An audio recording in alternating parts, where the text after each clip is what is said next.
Kidlat News Updates.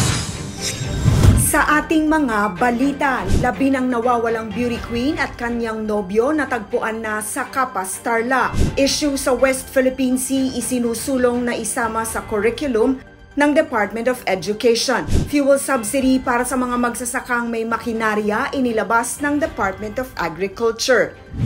Ako po si Cesar Soriano, kasama ang buong puwersa ng Kidlat News Channel para ihatid ang mga nangunang mga balita sa buong kapuluan.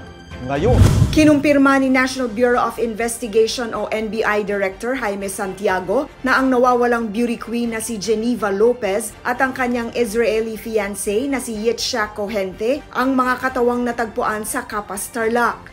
Matatandaang nahukay ng mga otoridad ang dalawang bangkay sa isang bakanteng lote sa isang quarry site sa bayan ng Capas. Ayon kay Santiago, isinailalim sa autopsy at DNA test ang mga katawan. Anya, tig-dalawa ang tama ng bala na tinamo ng beauty pageant contestant at ng kanyang nobyo. Saad naman ni Interior Secretary Benher Abalos, mayroon ng dalawang suspect na mga police officer na nag-file ng absences without leave na ngayon ay nasa kustodiya na ng pulisya. Sa kwento ni Abalos, nasamsam din mula sa mga suspect ang maraming baril. Mayroon din umanong isang testigo na nagturo ng lugar na pinaglibingan ng dalawang bangkay.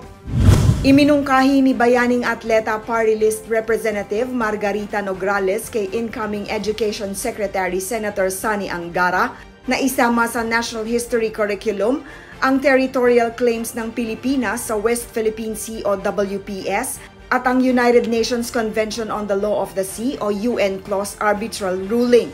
Paliwanag ni Nograles, kailangan ito para higit na maunawaan ng mga mag-aaral ang geopolitical landscape ng Southeast Asia at ang kahalagahan ng rule of law sa international relations. Dagdag ng kongresista, higit ring maa-appreciate ng mga kabataang Pilipino ang ginagawa ng gobyerno at diplomats sa pagdepensa ng teritoryo ng bansa kung mas marami silang nalalaman tungkol sa issue.